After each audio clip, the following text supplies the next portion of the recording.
Okay, welcome to this week's episode of the Ramblin' Runnels podcast, hosted by me, Jesse Runnels. Folks, this week we have a guest instead of Jill, my wife. It's another guest. His name's Avery, and can we say your last name or what? Sure, yeah, we can say that. All right, Avery Adams. Hey, good to be here. All right. And I appreciate you taking the time to come and do the podcast. Some folks, it's a chore to try to get them to do the podcast. No names are mentioned, but we'll say that we'll keep it at that. Yeah, no, of course. Thanks for having me. Yeah. Well, I guess I've been on a path in my life to be a more cordial and, have better manners and be a better human being. How was your day? My day was very well. All right. Thanks for asking. Yeah, that's good. Well, it's true. I'm on a, mental health track, I would say. Yeah, I mean, there's something to be said for the pleasantries and the cordial back and forth. How was your day? It was pretty good. Just a lot of, I don't know. Well, yeah, I work at the dental school. What happened? I had to help a Zoom call thing. I guess they're extending the search for the new dean there at the dental school. I don't know if they like the candidates. I don't know what happened, but I didn't ask. But I always go with the negative. So, that's my initial thought is that person, those two candidates weren't good enough to be the dean. Didn't make the cut. I don't know. I mean, I saw these guys' resumes and they were like 10 pages or something. Sounds overwhelming. Yeah, they're like all kinds of stuff. They're like wow. I couldn't. Mine's only like page and a third. If that. Maybe they're overqualified. Maybe so. I don't know. There's the positive. There you go. Yeah, that's true. I couldn't. Yeah. Who knows? Yeah. So who knows? It's none of my business. So I put my nose where it doesn't belong half the time. So. Are you doing mostly office work there right now? Yeah, usually, it's like going around different buildings on the campus and installing computers or troubleshooting issues, okay, cool. stuff like that. I mean, it's a lot of walking around the whole campus. Sometimes I get because I have the smartwatch, 10,000 steps before I work 8 to 4:30, so yeah. But it's nice to, I will say, I should count my blessings. I work and live in the same town that I live in. And yeah, that's pretty convenient. Yeah. Not everybody can do that. I do not do that. I'm one of the commuters. Yeah, so there's a lot of commuters in Alton. Is where we are in recording this podcast. And Avery happens to be from here. I'm not, as the audience knows. So, so, all right. Well, we already know where you grew up. So you grew up here in Alton. I did. Okay. There's that. I sure did. Yeah. I was born in St. Louis because, commuting is fun. Oh, I guess you couldn't, back then, did they not have hospitals here in Alton? No, there was. We were over at Barnes Jewish, is where my mom was doing her, prenatal care and stuff. So. Oh, okay, yeah, that's probably a better hospital. Yeah. I mean, well, there are some fine hospitals here in Alton. I'll be honest. I had terrible care at one. I won't name names, but it wasn't great. Yeah, there's good doctors everywhere. That's one thing I'll say. There's good doctors everywhere, and you just gotta find the right people that fit for you. We find those people most of the time over at some of the bigger hospitals in St. Louis. Yeah, they're probably some nicer ones. I wouldn't. I mean, I go to I like my doctors now that I have here in Alton, but yeah. Well, I think the pandemic, it's kind of hard to get care at times because of like emergency care. So that was my situation. So as we go on, keep things in perspective. Right. So, well, that's pretty cool that you were born there, and Barnes is like downtown St. Louis almost, and that's pretty cool. Yeah, and then I was immediately taken over to the pediatric care at Cardinal Glennon, SSM Cardinal Glennon. Oh, okay. Yeah, and they were working on some defects in my heart when I was born, and kind of got through that and got sent home, and that's my birth story. Oh, jeez. Oh, yeah. Yeah, I've heard.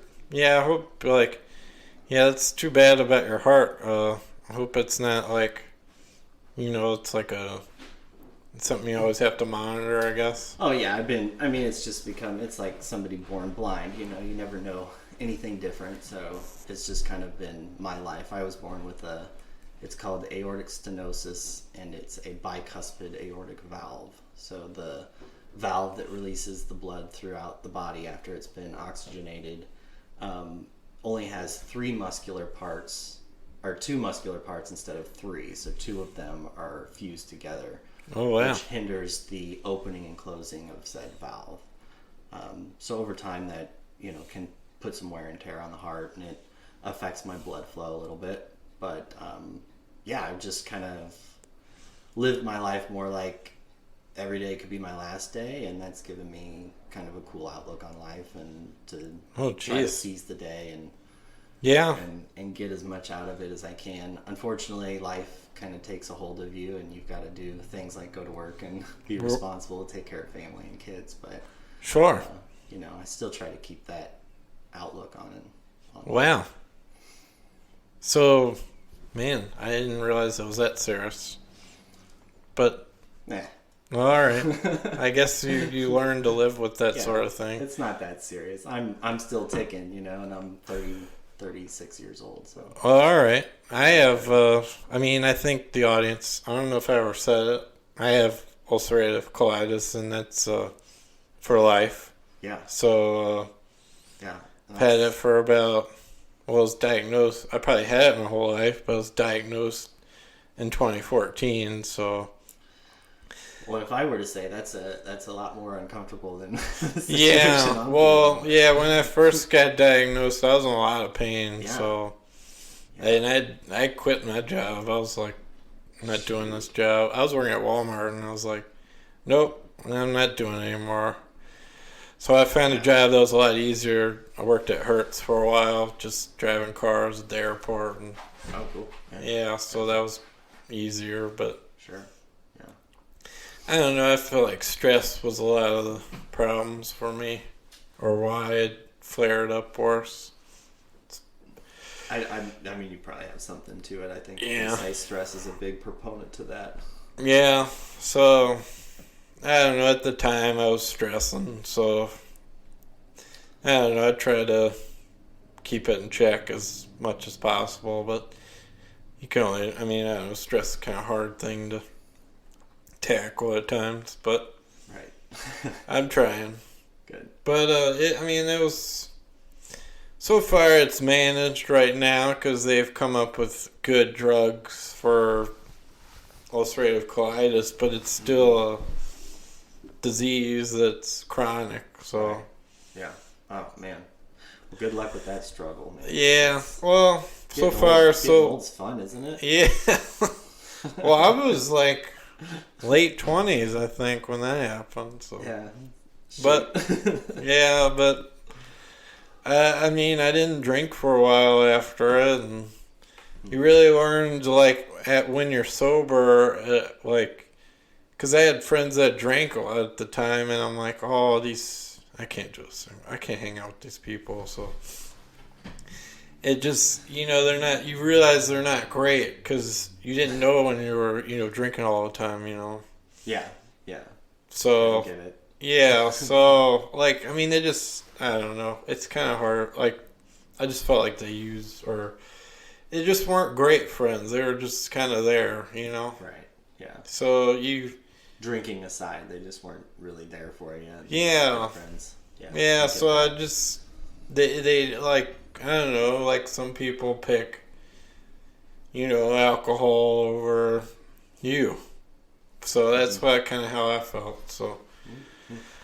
But anyways, I don't know why I'm getting into all this stuff, sorry. Bear with me. Rabbit trails. Yeah, it's Ramblin' Runnels. It's That's not, right. there's no, it's like a river. It's not a straight one. There's a lot of bends. Bends and weaves. Yeah. Or a circuit on, a racetrack circuit, not a oval, Right. Yeah, you gotta flow with it. A lot of chicanes, if you understand what the word chicane means. Mm-mm. Okay, so it's just kind of like 2 turns back to back. Okay, cool. Yeah. There's probably, well, you ever watch Long Beach? Graham? Okay, well, Sorry. there's a chicane. It's kind of like if you go into a roundabout, you enter and you go around and then you go out like that. So that's technically a chicane. I find roundabouts fun, actually. Oh yeah. So what was it like growing up here in Alton? Alton, it's a small town next to a big town. My experience is probably a little bit different than others because I was homeschooled growing up, so I didn't go to high school or a private school. Oh yeah. So that kept me out of a lot of the, I don't know, the norm of most people, but I did spend a lot of time working out at Raging Rivers. Oh yeah. And met a lot of people, my age growing up there, and then Chautauqua, of course. Right. So I had a community of friends, but I wasn't really much into. I didn't go to high school games and that fun stuff. Not that would really be fun for me anyway. I wasn't really into that. Sports. There's still a lot of nature out here, which I'm big into. Sure. So I was out in the woods all the time. There's lakes and there's the river, so there's fishing and sure, all the stuff that appeals to me still. And I like the small town. I'm not really big into the big city, so being in a small town's kind of nice. Yeah. And it's convenient that it is, 20, 30 minutes from a big city. So now in my 30s or, my 20s, it was fun to, head over to the city, go to a bar or club, see a band. Yeah. Something like that. It's nice to be adjacent, I think. Yeah. Mm-hmm. Rather than, I don't know if I would enjoy living in St. Louis either. But I mean, even here, I don't have a lot of land here, but it's not like, I don't know, it's suburban life, I guess. Right. And, I don't know, I enjoy living here the year I've lived here, and you get the seasons. Yeah. We're going to talk, the normal stuff, weather. You've got you've got all 4 seasons, and in fact, you could get that in one day here in St. Louis. Oh, yeah, that's true, yeah. Yeah, you're right, because I'm only used to basically summer and winter. Yeah, right. And that could be in the matter of 2 days. Mm-hmm. Mm-hmm. No, and that could be in December. Right. So, just think about that. All of a sudden, it's wintertime. Yeah. So, that's what I'm used to. Or just like it kills me when people are like, "Is it pouring outside?" And I'm like, "Well, what's your definition of pouring?" Right. And then, I'm used to, like I don't Monsoon know, type. yeah, like a foot of rain or something, and people are like, "Oh, well," and then I'm just like, "Well, none of this rain's been bad since I lived here." So, I mean, I just like I realized I drove across the longest bridge in the world, which is the Causeway, which goes across Lake Pontchartrain, which is a lake north of New Orleans that goes into the Gulf of Mexico. There's a bridge across it, and I'd driven across that in the pouring rain. So I don't know. I mean, I don't know. I mean, I probably shouldn't have been driving, but I mean, like, I think now it kind of makes sense why, like, my wife's like, how, she gets all nervous when it's raining. I'm like, oh, it's nothing. It's not that bad. Yeah. Yeah. It's all perspective. She's like, can you pull over? I'm like, why? Yeah. So, yeah. Yeah, well, now it's starting to kind of affect me now, though, like, because my vision's getting worse or not as good. So I'm kind of like having to, I drive slow in the rain anyway, but anyways. Yeah, I mean, any car can start hydroplaning no matter how good you are. But right. Like you said, it's all perspective. When I lived in Colorado for a couple winters and driving in the snow out there and the blizzards and stuff. Oh, good Lord. Once you come back here, people freak out over, 6 inches of snow, and that's nothing. Yeah, I mean, that kind of, like, the road's freezing and all that kind of stuff I'm not used to that at all, so. Yeah, that is one thing around here. It'll rain first, and then freeze, and then snow on top of that. So that does make it quite treacherous. Right, and there was one day I think we were kind of not certain about going to a funeral, and I think one of our other friends drove us who has lived here longer, so we're like, all right, well, if you're gonna drive, that'll work. Sure. Your car, all right, cool. Yeah, your insurance. Right. Maybe I should have asked. Well, do you have insurance? What is the liability? I would hope so. Yeah. Does it cover 50 grand? At least. Yeah, probably not. I don't know. So, I mean, well, that's an interesting growing up homeschooled. So you felt like you kind of missed out on, just kind of, kids in the community possibly? I mean, yeah, I don't know if I would say I missed out. I don't feel like I really missed out. I had friends in the neighborhood. I had friends around. I just don't know what it was like to go to school, I guess. College is basically what I'm saying. Well, that's fine. But, yeah. Yeah, that's fair. So you got like a regular, I don't know how that works. You got a regular like high school diploma still? No, I mean, I don't have a piece of paper saying I graduated from high school. So you were just homeschooled for 12 years? Yeah, and then I took a college entry exam when I was 16 and started taking some college classes. Oh, so they let you into college? Yeah. Oh, all right. At Lewis and Clark. Oh, okay. So, well, that matters. Yeah. I mean, at least they let you in. And then you just kept going there for a while? Yeah, and then I went there for, I guess, a year and a half. Oh, okay. I guess it was like a year and a half. And then I transferred over to SIU. Oh, in Edwardsville. Mm-hmm. Oh, okay. And then I don't know, did you graduate or? I finished out with my bachelor's in biomedical science. Oh, cool. Yeah, with a minor in chemistry. So you started college at 16.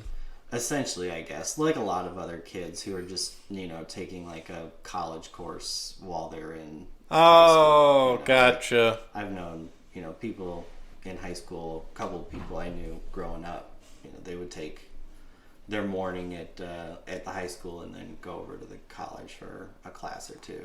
Yeah, that's unheard of where I'm from. Yeah, I guess they were honors. When I was... I don't think I was an honors student. I just remember there was a thing, if you had a job when I was in high school, you could have half days or whatever. Sure. Okay, yeah. So, like, I mean, I had a job, but I don't know why I didn't do it, but I still went the whole day. Yeah. I don't know. Whatever. It's eons ago.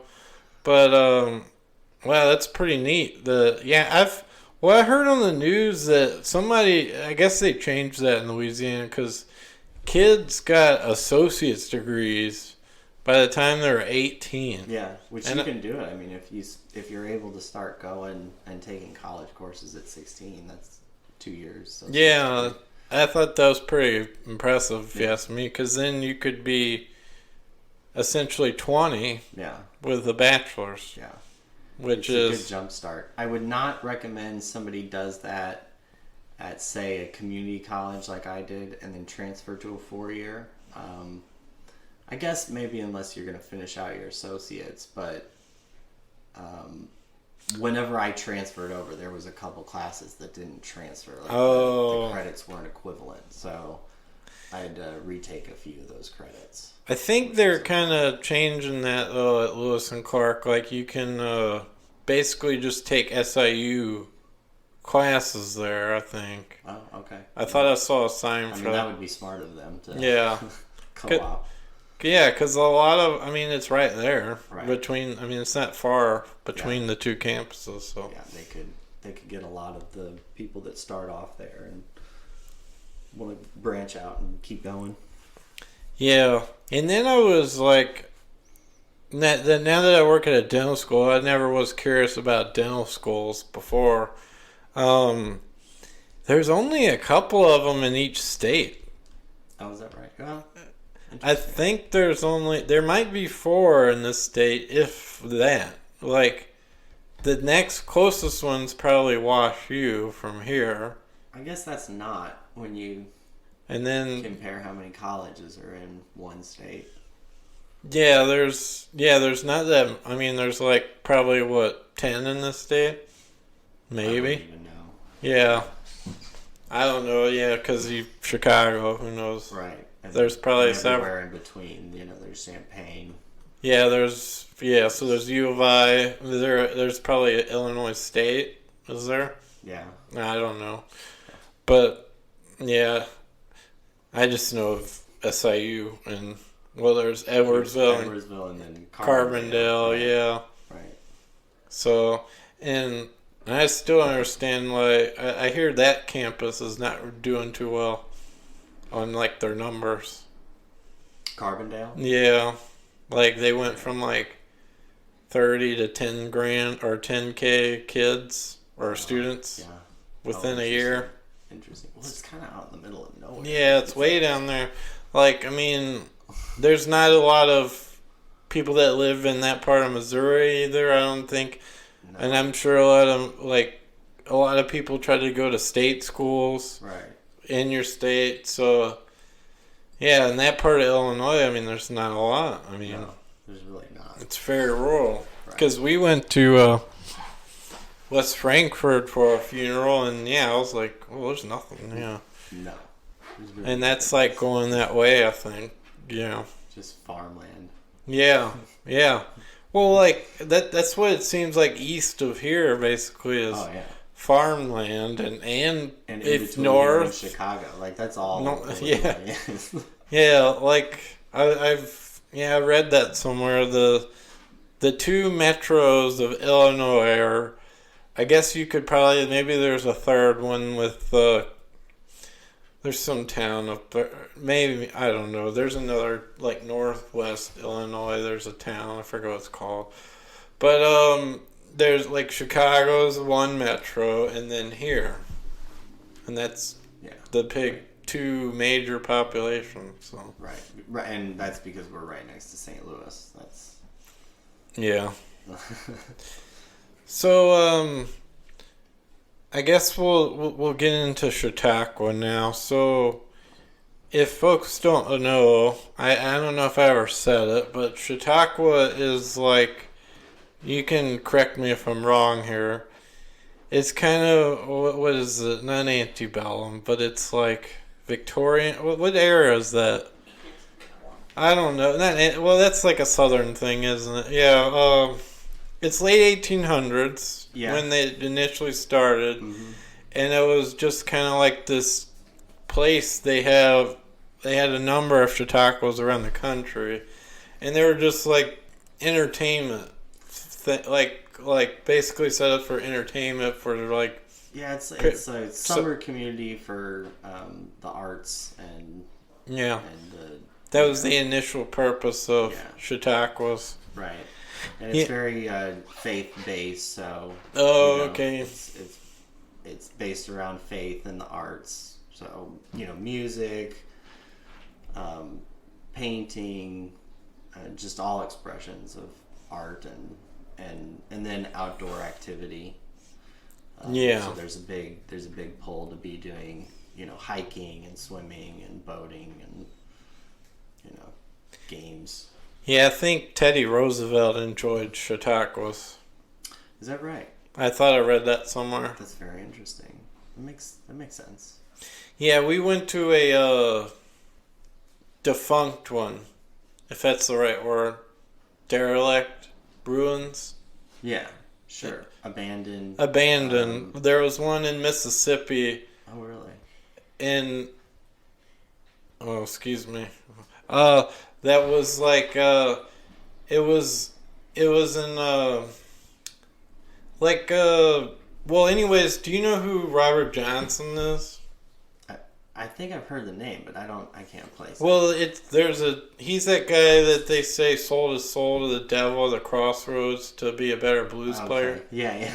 Anyways, the same museum for him was in this town. I think it's like Crystal Springs, Mississippi. Okay.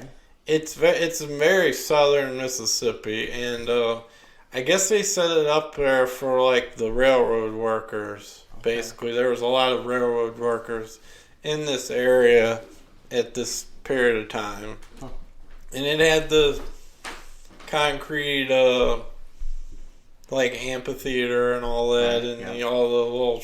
There was like a lake there.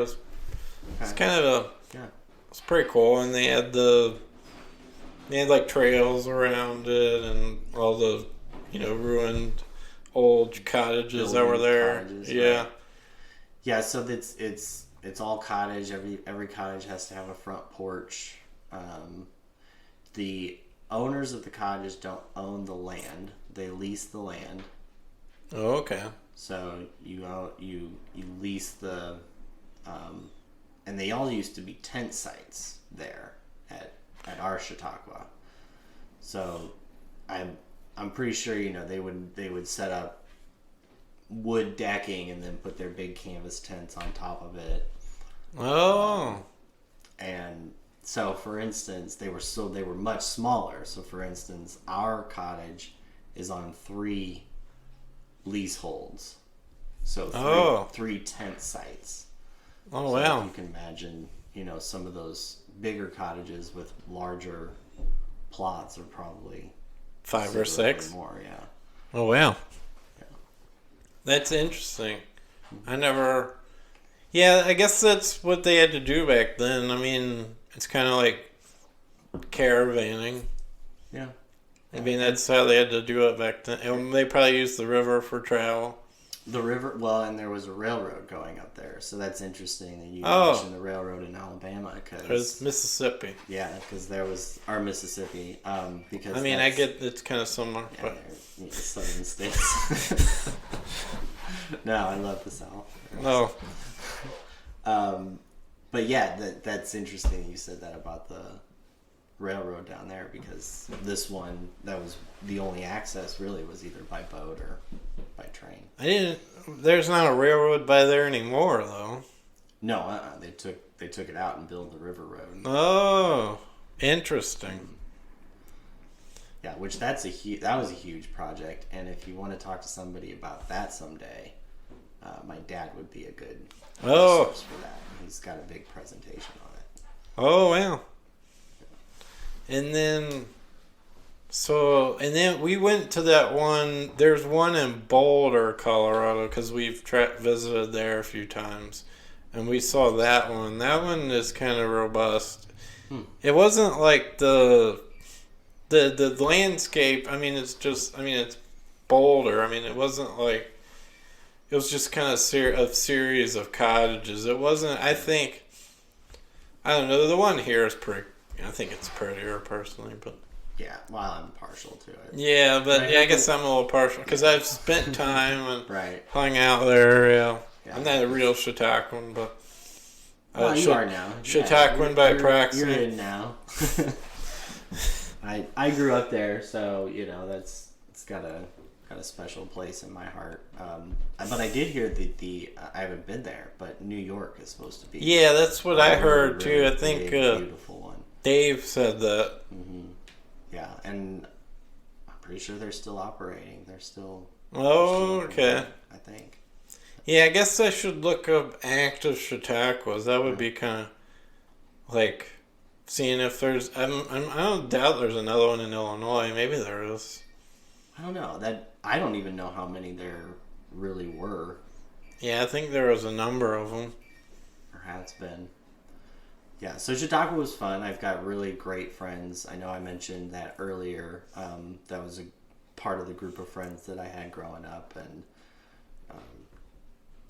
so that created a really tight knit group of people for me to still in these days be good friends with. Yeah, that's one thing I noticed. There's like this very strong community because there's not a lot of like even if you like go to your house that's down the road, it's not like you walk out and you talk to your neighbor every day or any of that kind of stuff. Yeah, I'm sure that doesn't happen. I don't know if it maybe it does for some people, but but there's some neighborhoods like that for sure.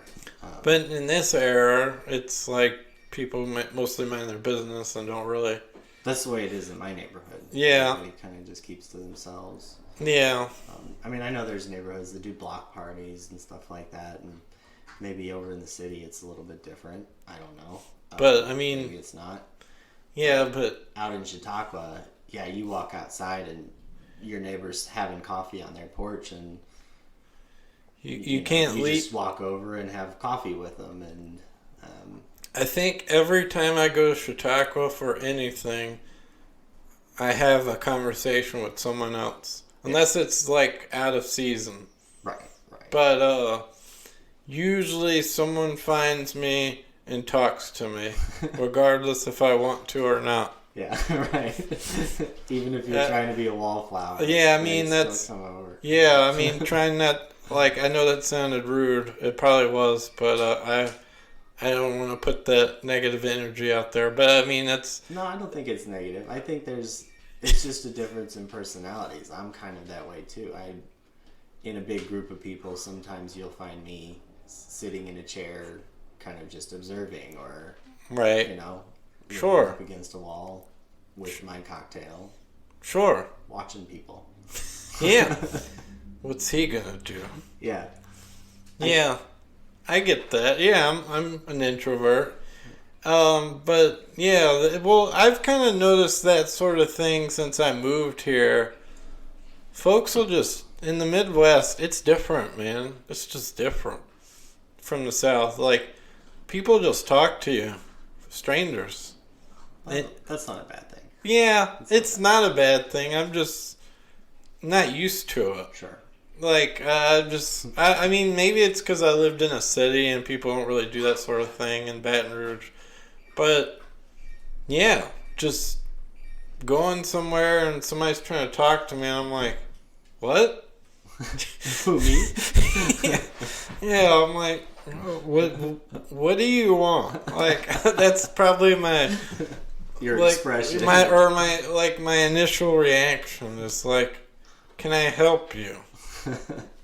Yeah, like and they're like, just talking the talk, and I'm like, Yeah, just this is a lot of energy. I can't, you know.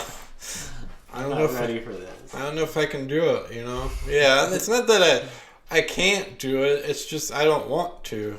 I can't. I certainly can talk to these people. I just don't. I don't know. My initial reaction was, don't talk to me. I guess I don't know.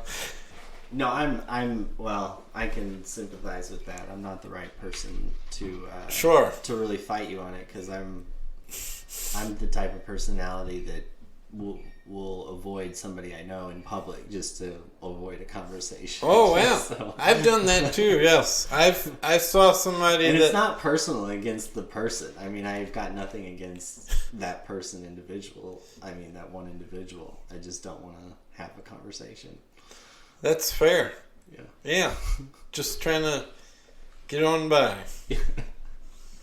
But, so, well, here's one thing that's kind of, that, like, another friend of ours, Ian, who was on the podcast, he talked to me. So there's, like, there's all these events during the summer that happens in Chautauqua, and then there's Children's Day, which is the big day, and, there's all these contests. Do you know, like, the origin story of the egg toss, perchance? Or why? I don't, but I don't think it's something that Chautauqua made up. Oh, it's just somebody that's, like, somebody just was, like, one day in, like, the 50s was like, let's do an egg toss, and it stuck. It'd be interesting to look up the history. It's probably going to be like, back in 1957... John Dylan Samuel threw an egg at Henry, and Henry caught it without it breaking. Then they did it again, and again, and again. Yeah, and then, well, I might, well, what about there's the thing where they, like, make the rafts, the papier-mâché rafts, is that what it is? It's out of cardboard. It's cardboard, right. Cardboard boat regalia, I think they call it. Okay, so there's that. Cardboard boat race. Yeah, but then they also do it too. I don't know if that's unofficial, right? Am I allowed to say this? The one in the river? I think that's unofficial. I think then the winners, sometimes some people try to... Or is it John Bick that tries to build one that will float in the Mississippi?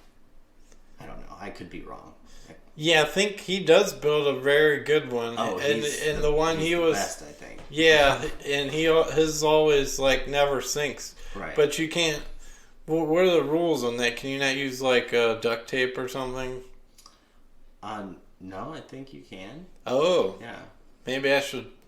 I don't know. That's a good question. Maybe isn't there? I think there's an adult one, isn't there? Yeah. Maybe I should get to. Yeah, we should. I mean, we should look at the rule book if there is one, and figure it out. The guys have been trying to get me to build one the past couple of years, and I just haven't been available, or wanted to be available. Maybe is more the thing. Yeah.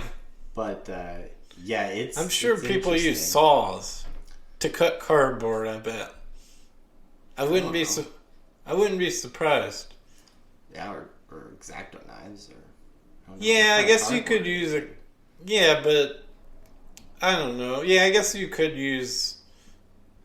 Yeah. Is there a regulation cardboard? Because you can get a cardboard that's 3-4 layers thick. Yeah, that's true.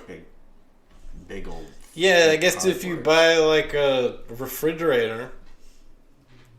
Right. I wonder if people are doing this, or like buying. Cardboard guy. Buying or just hanging out at the county recycling bin thing that well, in this county you can go and down to the federal building, there's this bin you could put all your cardboard in. I wonder if they're just digging out of the I don't know. I don't know where they get the cardboard. That's a really good question. Yeah. So, well, I asked you about where you went to college. And yeah, you got your degree at SIUE, which is pretty cool. I heard that there was an actual cougar at one point as a mascot. Is that right? There could have been. That was before my time. Right, yeah, obviously. Yeah. It's like the 70s. Yeah, that might have been when my mom and dad were going to college there. Oh, that's where your mom and dad went too? Yeah. Oh, wow. Yeah, they both went there. Yeah. Oh, okay. So yeah, like I heard that it was cougar because at one point there used to be mountain lions here. Oh yeah, there are mountain lions here, and there's rumors that they're still here, but you won't ever see one. Oh wow! I've never seen one, but I've heard people have seen them. What, in the bluffs? Mm-hmm. Yeah. Yeah, I've heard that too, and that terrifies me. They keep to themselves. Well, you never know that. What if they get hungry? It's a predator. There's a lot of deer out there. All right, I guess that's true. I guess I don't know. They're also they're also pretty.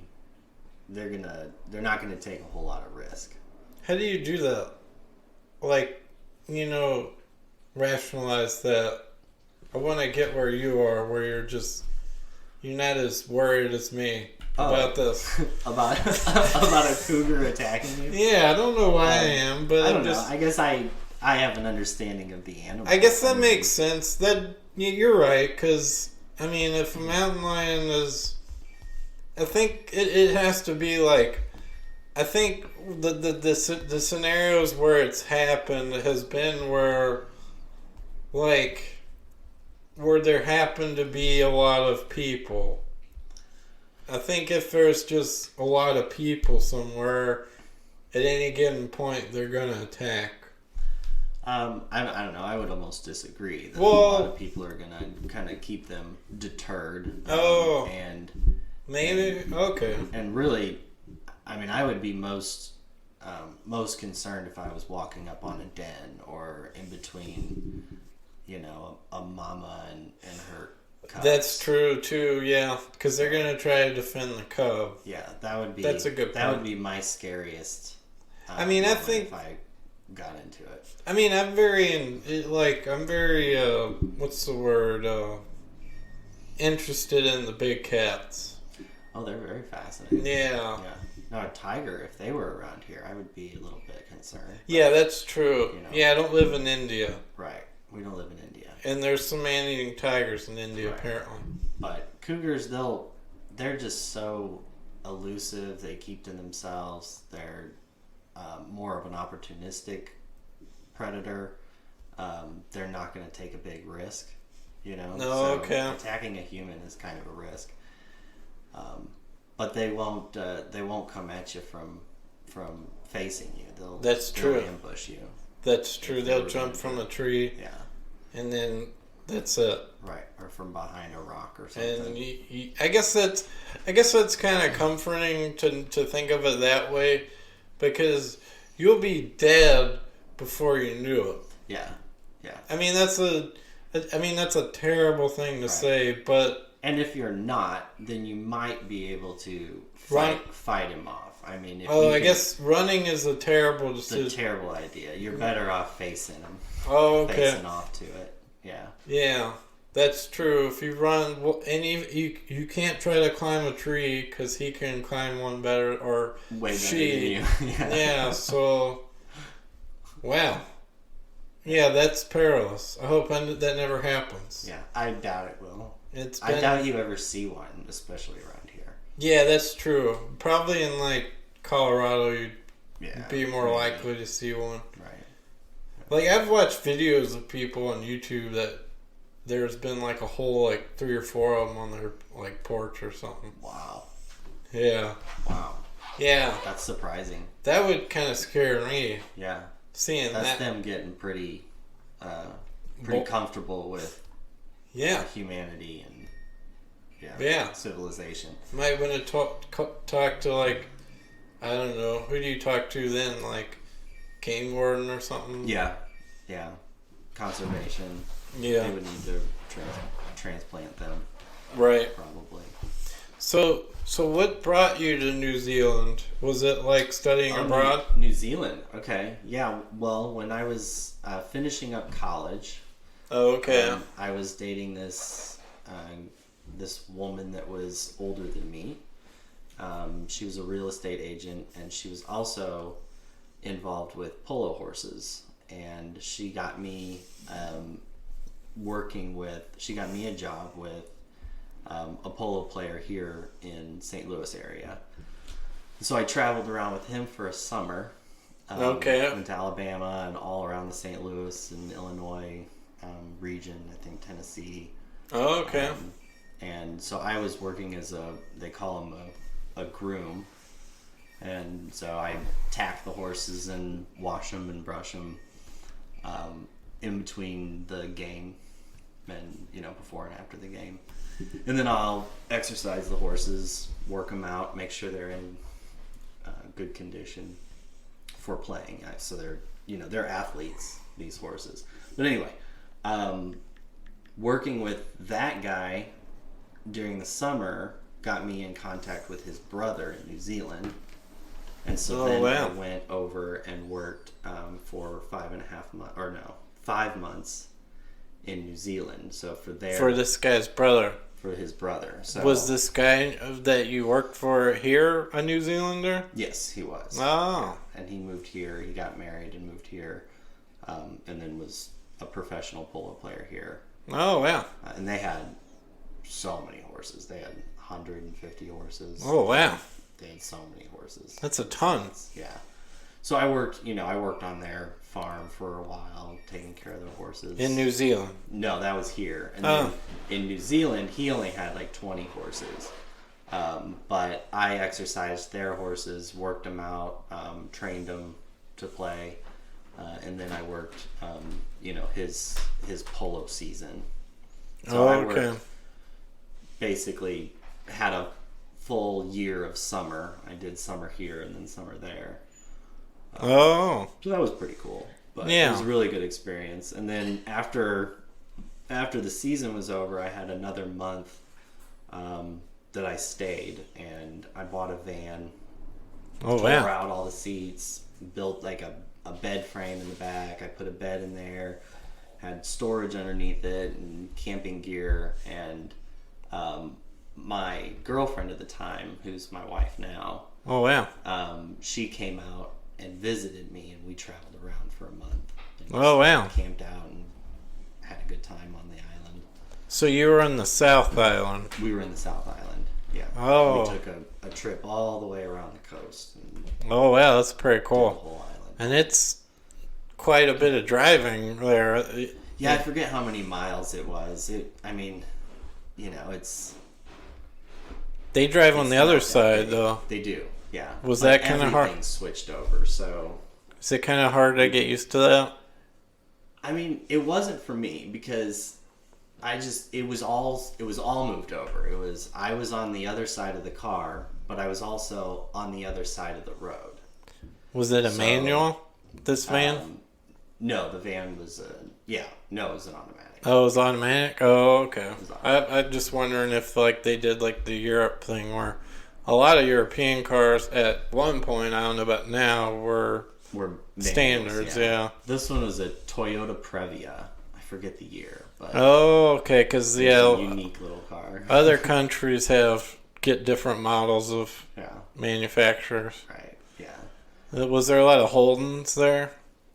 Holdens? Yeah, Holden is a Australian GM car.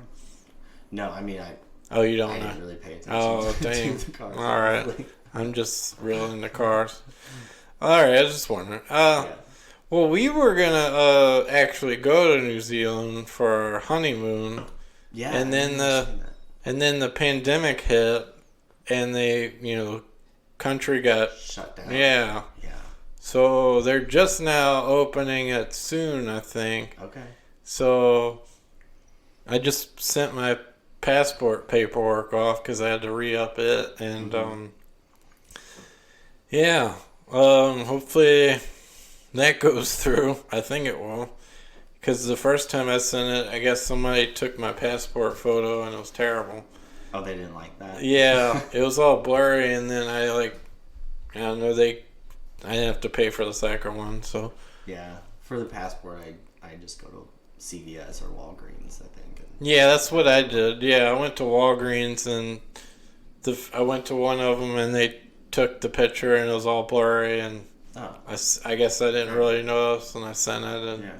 they sent it back and I had to get another one. But hopefully we get to go. I would like to go because I don't know. Have you ever watched Flight of the Conchords? Yeah. Mm-hmm. Okay, so those guys are New Zealanders. Right. Yeah. And they're pretty cool. So it'd be kind of cool to. I mean, I know I'm not gonna run into them, but like I don't know. I guess see sheep. Like have to drive around and. Oh yeah. You have to. Well, there's a lot of sheep. You can't. There's a lot of herding of sheep. You can't just. Yeah, that kind of stuff. Or the. It's beautiful there. I imagine. It's gorgeous. It's absolutely gorgeous. There's so much scenery. Right. It's beautiful. And then, I was gonna say, and there's probably a pretty cool train system there too, I think. Not that I remember. Oh. Yeah, I don't really. I didn't do any of the train. Just drove? There is a train there. Yeah, I just drove. Oh, okay. But it was a lot better to do the driving. You got, right. Freedom. Go stay at what hostel you want, or oh, okay. That's the other thing. You're staying in hostels, and sure, it's all pretty quaint. What's that like? Small. I've had good hostel experiences and bad hostel experiences. I think okay, just like everybody. So what? I never stayed in a hostel, so all right. So I'll tell you what living on a ship's like, and then we'll go from there. Okay. So living on a ship, you have your little rack. You lift that. Your mattress is there, right? Yeah. You lift that part up and you store all your stuff under where you sleep. Okay. And then you have basically a locker for other stuff. And that's all the space you get. Besides the little surfaces around your steel rack that you sleep on. And you share that where that is a room with 100 other mattresses or racks like that. Nice. And you share that with 100 other dudes. Yeah. So hostel is not quite like that. Oh, okay. All right. So it would be a bit more of a luxury compared to that. Oh yeah. Oh, okay. I mean, I guess the biggest one was in an old prison. Oh. And sorry. And the room I stayed in had 10 bunks in it, so I guess 20 beds. But there was only like 3 people in the room whenever I was in there. So you were in a prison. Oh well, you didn't go to prison. Let's clarify that. No. What, you went to a refurbished prison hostel. Is that the right way to say that? Yeah, and it's one way to say it. Right. It was really well done. I mean, it was all painted really nice, but it was a prison, and they painted it white, so it just made it kind of look more like an insane asylum. Yeah, I was going to say that. Yeah. Yeah. But I guess for historical purposes, they left the bars on the doors and stuff like that. But yeah, that was fun. So that was the biggest hostel, and then there was others that were actually really nice. It was almost like we were in somebody's guest house. They had their pool open to their guests, and they had I think about 10 other rooms in there. Oh dang! Just like a couple of them had 2 beds, a couple of them had just 1 bed. That was a beautiful place. They made coffee for us in the morning. So you just had a room and a bed, so it's basically a hotel. Yeah, that place was pretty much it. I look at it more like an Airbnb type of a situation. Oh yeah. Yeah. So. Yeah. Oh yeah. I mean, I don't know. Like the whole Airbnb thing. It's kind of well in this country you have to be careful. I think. Well, yeah. I mean, because I've heard some stuff from folks who've done. Like I've shared an Airbnb with like the room part of somebody's house. Yeah, you can stay I don't away know from that. Yeah, I don't know if I'm a fan of it. I like kind of like having my own space and not having other people that I don't know around. I wouldn't do that. Yeah, see, fair. But I've heard somebody tell me that there were I think it was like Chicago. But, well, anyways, maybe it wasn't. But I'm not sure. But they shared a room from somebody in an Airbnb, and it may have been a precarious situation. I guess we'll put it that way. Okay. Like illicit drugs, and then waking up and some guys in your room or something weird like that, you know? Yeah, something weird is happening in your room. Yeah. I see, and that's a good reason to stay away from those types of places. Yeah. They should be well noted that this is, our house that we're renting out a room in. They do that. Yeah, but like we rented some ladies, like basically her basement in like Denver, and I mean that was fine, but I mean, yeah, I couldn't, like, I don't know, that's weird stuff, man. I mean, I don't know, this country, I mean, there's all kind of variety of folks. Yeah. And, I stayed in this other hostel that had this big community center, and I walked in, there was like 30 people. Oh, wow. Just hanging out.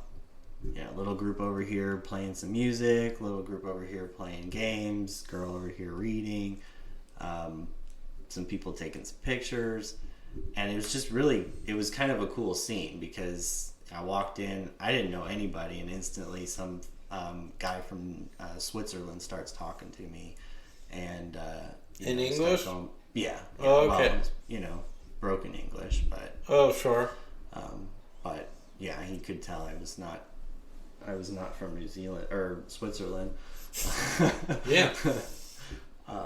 But yeah, it's a cool experience to have, just to go out and experience the world a little bit and see that there's different people out there. Is that the only other country you've been to? I've been to Italy. Where at? Well, we went kind of all over. Okay. Started in Venice, and then went up, and we did like some traveling, and we stayed in a villa outside of I forget the name. I'm terrible with this type of thing. But yeah, we went over. We went to like the Leaning Tower of Pisa. Oh, that's Rome. Yeah. No, I didn't do Rome. That was Leaning. I think that is in Rome. No, it's not. It isn't? It's in Pisa. Well, I don't know. Yeah. I was only in Sicily. Okay. For 6 months on a deployment. Oh, and you didn't go anywhere else? I went to, I decided over like 4th of July because we got a day off for it. I went and flew to Barcelona. Oh, okay. And that was pretty cool. Right. Because I can actually, I don't know, I'm intermediate with Spanish. Okay. Ish. Sure. So I always wanted to kind of practice. I didn't know that. Yeah. Yeah. That's cool. I mean, I speak with one of our friends, Katie, every now and then, practice with her. Sometimes I'm like, I've been asked so out of touch. I'm like, all right. Yeah. Because she's very good. Yeah. So we've got friends over at the Mexican restaurant here. That place. Taqueria Maya. Yeah, that one. Those are really good. Well, I haven't been to Taqueria Maya, but I've been to Riviera, and that one's really good. Yeah, those guys are awesome. I've been going there for a long time. But that's cool. The other one down Godfrey Road isn't great. No, I don't go there. What is that? Mexican? Mezcal. Yeah, mezcal, yeah. No. I went once. I don't know if I'll go again. Yeah. No. So moving on. We went to Cinque Terre too. Cinque Terre or Cinque Terre, I think that's how you pronounce pronounce it. It's a but city? The Five Cities. Okay. The Five Cities on the coast. It's the one where you see pictures of it all the time with the buildings right up from the water. They're all different colors. Oh, wow. Reds and blues and yellows. And they're all kind of just stacked up on the hill. So yeah, we stayed there, and That's pretty cool. That was a beautiful, beautiful area. And you can do a hike from one city to the next. Oh, wow. You can like hike through the woods. So we did one of those hikes, and it was quite a bit more treacherous than I expected. But oh, wow. Like yeah, how far? I think it was like 5 miles, but oh, wow. but I don't know. We're on vacation. We're doing the thing. Probably had like 2 beers before we started the hike. Oh, wow, and didn't have bottled water, So you're dying. So it was just bad decisions from the get go. You're inching closer to death, right? Than you think you would. But no, then you didn't realize you were in for. But along the trail, I don't know, halfway we like come down this little hillside. I mean, we're on this cliff face almost, but come down this little hillside and walk almost right into this lady's like courtyard area. Oh, wow. And she's sitting there, and I don't know, everybody else started walking by, but I just stopped because it was so beautiful and just this amazing little location that she had. And she had us sit down and gave us some spring water. Oh, wow. And I was like, this is amazing. Nice lady. But could have let you die. Sometimes you just gotta stop, I guess. Yeah, definitely. Well, that's pretty cool, though. Yeah, I thought Sicily was beautiful. Yeah, we didn't go there. Yeah, okay. But, in Sicily, there's a active volcano. And I saw the lava. That was Did pretty. You really? Yeah, that was pretty cool. That's a bucket list thing. Yeah. See, live flowing lava. And I really regret, I was stationed in Japan. Oh, there's volcanoes out there. Yeah, so, I could have climbed Mount Fuji, and I regret not doing it. Okay. Because they say it's the thing that you're supposed to do it, but right. I never did it, so I kind of regret that. But yeah. It was a cool place, though. It was very interesting culture. So yeah, I mean working on the boats, you got a lot of travel. Yeah, I did. Pretty cool. Yeah, mostly Asian countries, and then the 2 stops. And that's awesome. I mean, yeah. I guess if you're going to go to New Zealand, you'll make it on that side of the world. But a lot of people, if they ever make it over there. I've been to Australia too. Once. Have you really? Yeah. Oh, that's awesome. To Perth. That's great. Yeah. Perth, yeah. However they say it. Perth. Or, they have, Fremantle is near Perth, and that's where, who is that? Bon John, the original lead singer of AC/DC. John Bon Jovi. John, no, I think that's not the same person. I'm bad at that. No, it's okay. I don't know who people are. No, well, you wouldn't know anyways. It's like all those bands back then, they always had 1 or 2 guys who OD'd or something initially in the band. So, it's Bon John for AC/DC, it's Brian somebody for the Rolling Stones. I forget his name, but he was a, chaos guy, all kind of, he wasn't putting the band in the positive direction, so they're like, yeah, get out. Yeah, so, I don't know, I listened to a podcast where they talked about there's a conspiracy around that guy's death, if he actually, took too many drugs and drowned or what, Right. Yeah. But anyways... So, when you were in New Zealand, there was, did you go to any of the fjords? Yeah. Oh, wow. Yeah. That must have been really beautiful, huh? It's breathtaking. What exactly is a fjord? I can't even say it. So a fjord is where the ocean right goes into the land.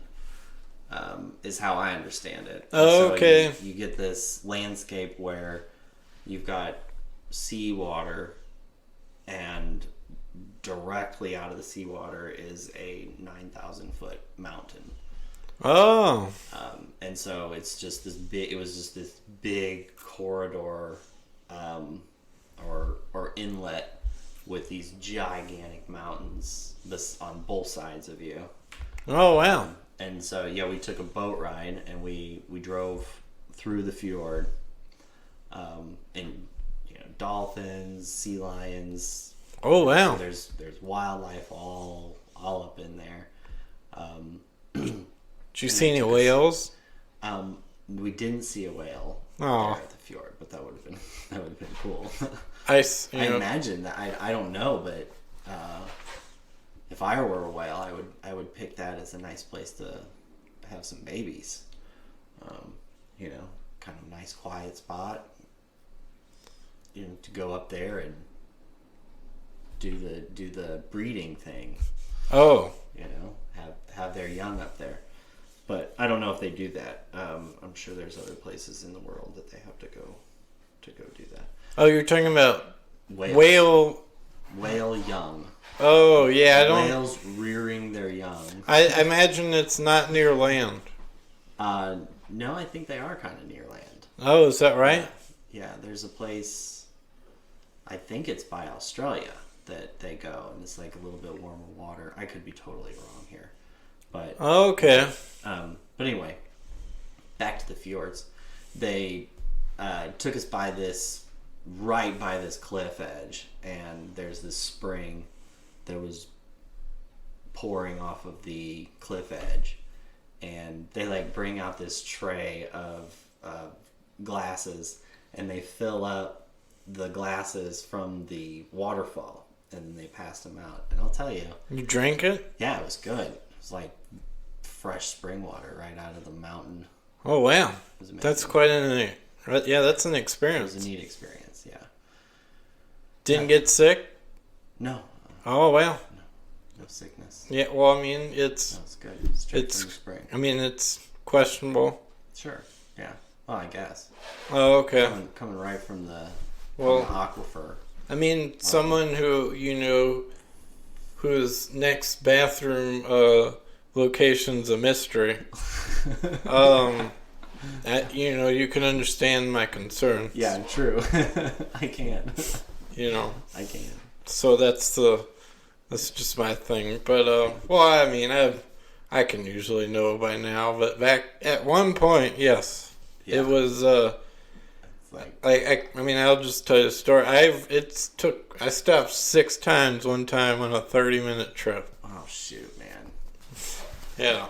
And at one place I was lucky to stop because I had a gym membership to this place. Oh, nice. But, I mean, it could have been bad news. Not good. Yeah, just wearing Depends in my mid-20s or whatever. Oh, shoot. I mean, I could have had to use them then, potentially. Yeah, well, thank goodness. Yeah, I mean... I would say thank the VA at that time. If I didn't have the VA, I wouldn't, I don't know. I don't know if I'd be alive. I don't know, to be honest with you. It's kind of sad, but. Oh, well, there's a good thing to have the VA. There you go. Yeah, well, everybody knocks the VA. I know. But you gotta make the VA work for you. It's not the other way around. There you go. Yeah, but anyways. Well, I don't know. Is there any? I think we pretty much covered it. I think. Yeah, we covered quite a bit. Yeah. We could get into a lot of other things if you wanted to, but I don't know. I don't know if I've got it. You know what I'm saying? We might not have the time for all of that. Yeah. Maybe next time we'll talk conspiracy theories. Oh yeah, I guess we could. I don't know. That'd be a rabbit hole and a half. Well, I would like to once again say thank you for coming on the podcast, Avery. Thanks for having me. Yeah, I appreciate you taking the hour and change for this. It's certainly a commitment. No worries. Let's do it again. Sure. And once again, thanks everyone who listens to the podcast. You could find the podcast on Spotify, Google Podcasts, Apple Podcasts, most platforms. Make sure to follow my Instagram account, Ramblin' Runnels. And once again, thanks for all who listen. Goodbye.